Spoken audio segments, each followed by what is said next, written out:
Very good morning बच्चों हम जो चैप्टर कर रहे थे कैश बुक, उसमें हम आज नेक्स्ट इलास्ट्रेशन करेंगे। इलास्ट्रेशन 4 तक हमने कर ली थी। सिंगल कॉलम कैश बुक में ये लास्ट इलास्ट्रेशन है। उसके बाद हम डबल कॉलम कैश बुक सीखेंगे। ठीक है, देखना अभी 5th इलास्ट्रेशन आगे खोल के बैठो बच्चों।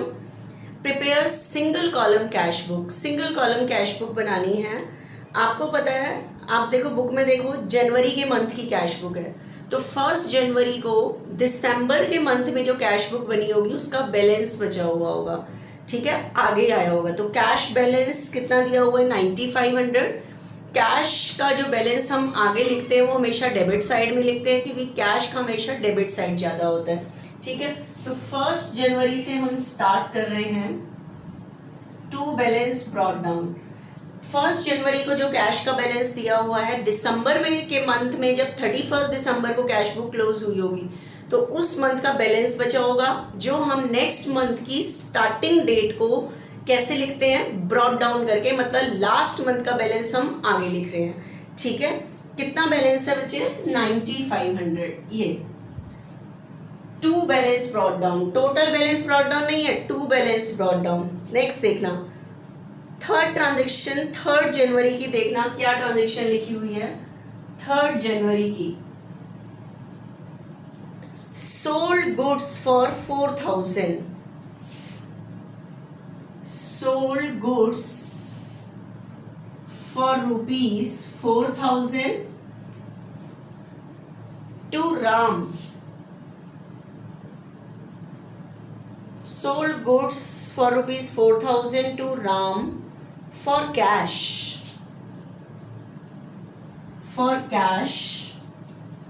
less 2% cash discount, less 2% cash discount।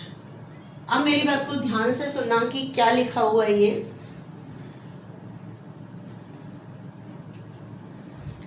Sold goods for ₹4000 to Ram, Ram को सेल किया, आपका वो नाम होगा तो ऑन क्रेडिट, लेकिन क्वेश्चन में क्लियर लिखा हुआ है फॉर कैश, कैश सेल हुआ है। कितने का गुड्स कैश सेल हुआ है 4, तो गुड्स सोल्ड करना मेरी इनकम 4 लाख।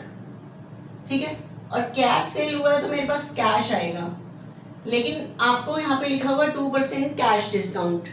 कैश डिस्काउंट होता है जितना हमें कैश पे करना होता है, जितना हमें कैश रिसीव होना होता है उस पे कैलकुलेट होता है। तो बताओ गुड्स कितने का सोल्ड हुआ है 4, तो मेरे पास कैश पूरा नहीं आएगा, 2% का डिस्काउंट, 80 रुपीज का डिस्काउंट है, 4 पर 80 रुपीज का डिस्काउंट, दैट मीन्स 3920 कैश आएगा।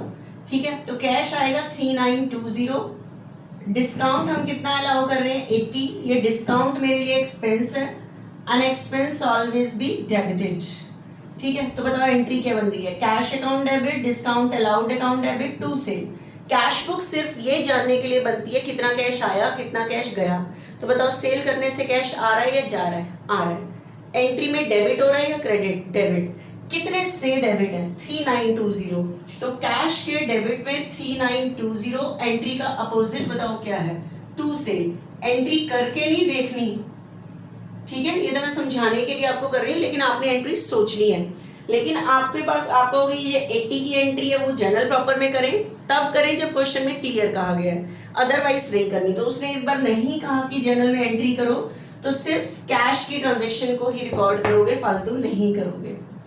ठीक है, जितना कैश आ रहा है सिर्फ रिकॉर्ड करते रहो, जनरल एंट्री नहीं करनी।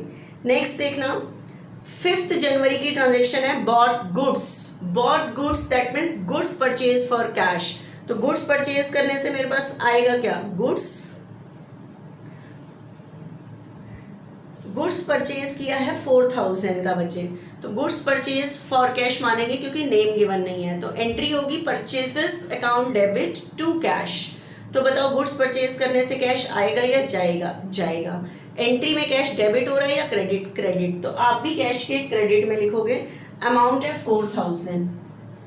ठीक है, एंट्री का अपोजिट है बाय परचेजेस, तो बाय परचेजेस अकाउंट।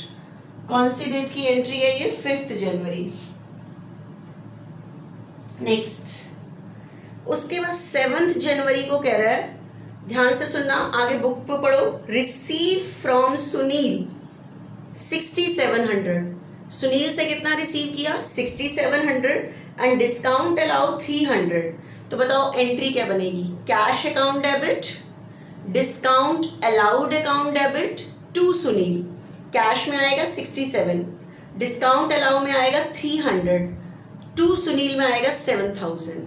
तो आपकी ओवरऑल एंट्री बन रही है cash account debit, discount account debit to Sunil 7000। तो आप बताओ आपके पास कैश आ रहा है या जा रहा है? बिजनेस में आ रहा है। एंट्री में डेबिट हो रहा है या क्रेडिट? डेबिट। कितने से? 67 से। ठीक है, तो कैश के डेबिट में लिखोगे 6700। एंट्री का अपोजिट है टू सुनील। ठीक है, टू सुनील। डेट लिखते जाना बच्चे, जो भी डेट है इनकी डेट लिखते जाना। Next, paid to Ram store. Paid to Ram store, cash पे करते टाइम हम डिस्काउंट रिसीव करते हैं। ठीक है, तो कैश पे कर रहे हैं बच्चे 4800 एंड डिस्काउंट रिसीव कर रहे हैं 200।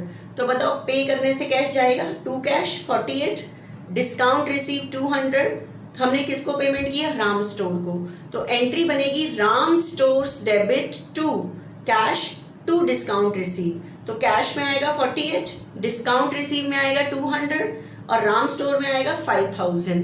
ठीक है, तो कैश बुक तो सिर्फ कैश की ट्रांजैक्शन के लिए बनती है, कितना कैश आया कितना कैश गया।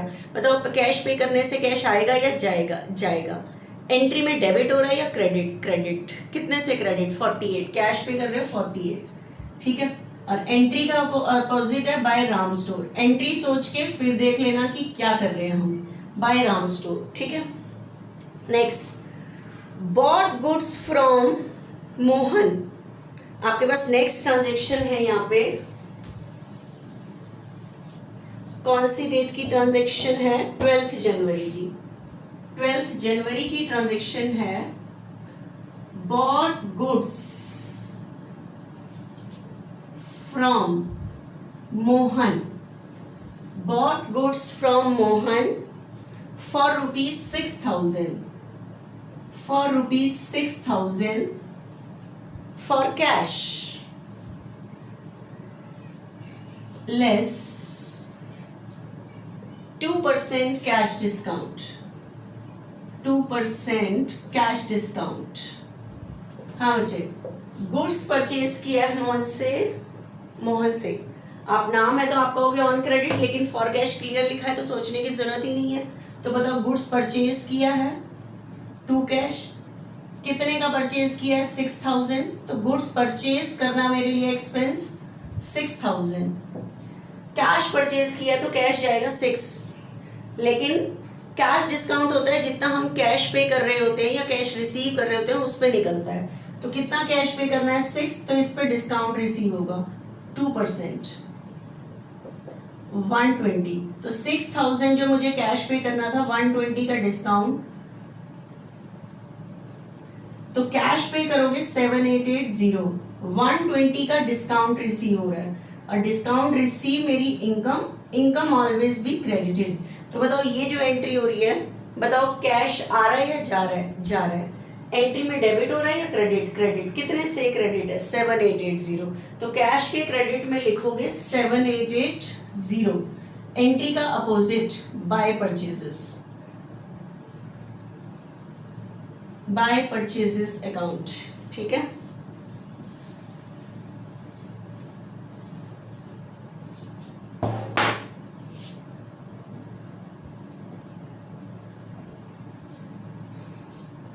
डेट लिख लेना जो भी डेट की है।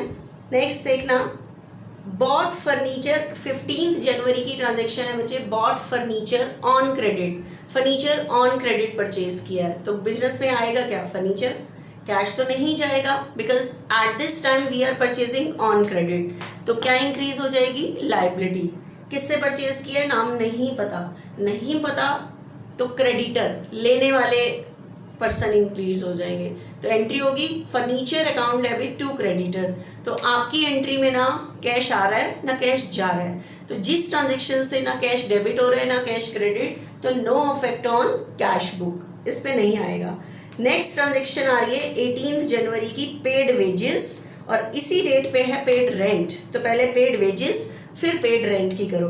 तो 18 जनवरी को आ रहा है बच्चे पेड वेजेस। वेजेस पे करना मेरे लिए expense, and expense always be debited.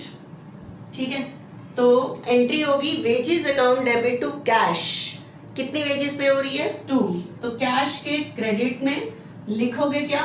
Bye wages.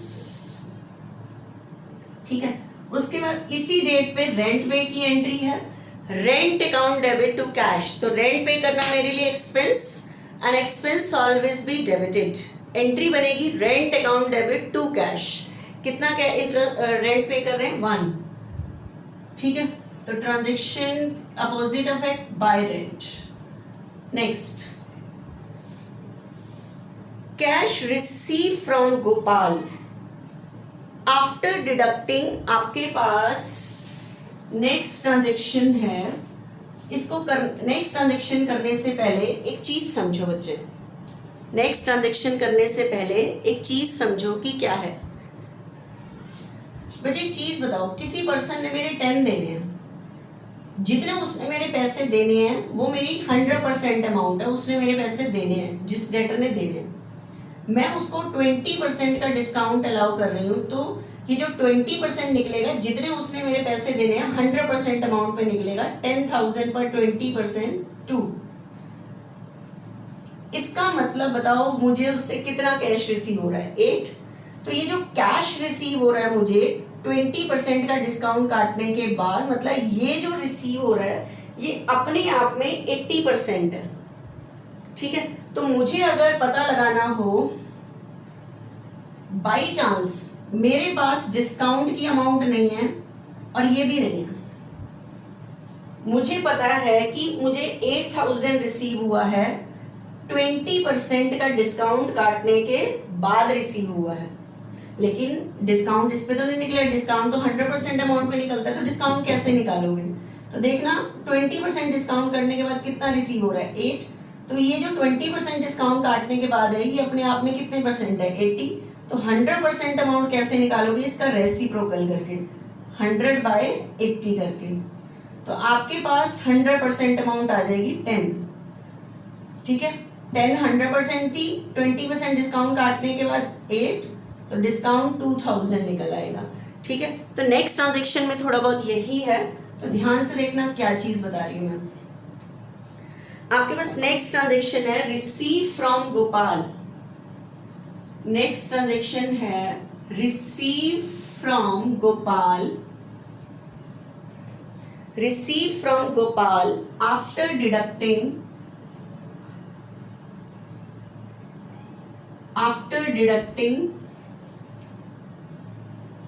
2% cash discount.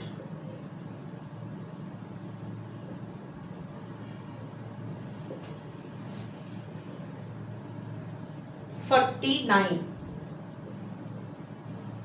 कह रहा है receive cash from Gopal. Gopal से रिसीव हुआ है 49।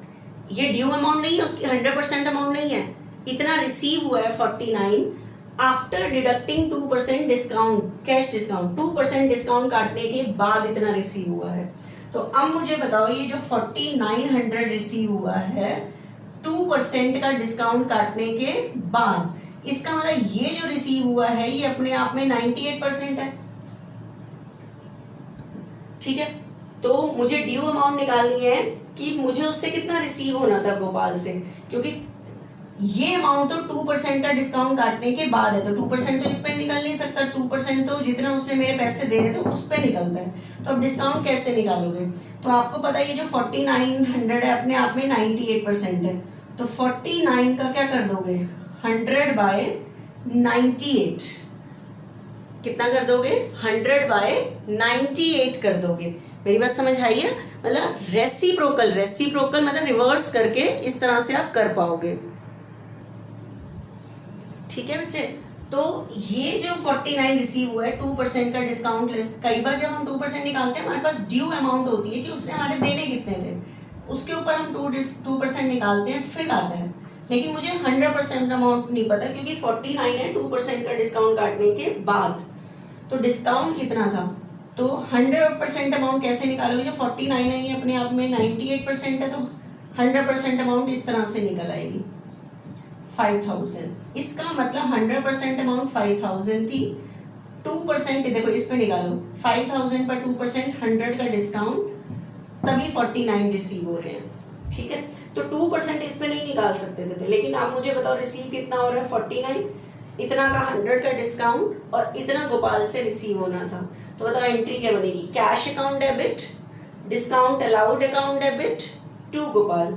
तो बताओ कैश कितना आ रहा है 49 आ रहा है। तो मुझे तो वैसे कैश से ही मतलब था, लेकिन अगर जनरल प्रॉपर में डिस्काउंट की एंट्री करनी पड़ती तो 100 निकालने आना चाहिए था कि डिस्काउंट की अमाउंट कितनी थी।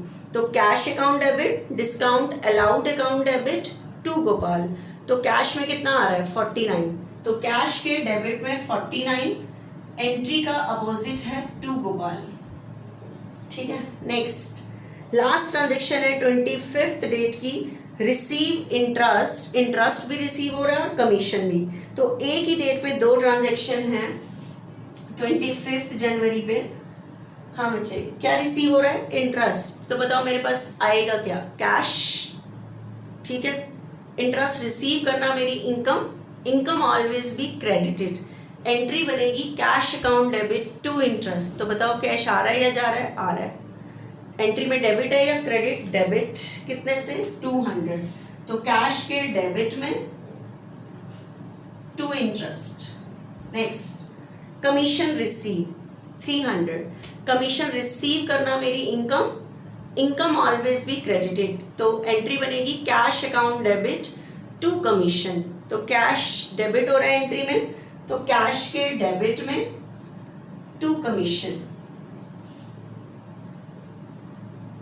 ठीक है, उसके बाद ये कौन से मंथ की कैश बुक है, जनवरी बस खत्म है। उसके बाद आप इस अकाउंट बुक को क्लोज करोगे।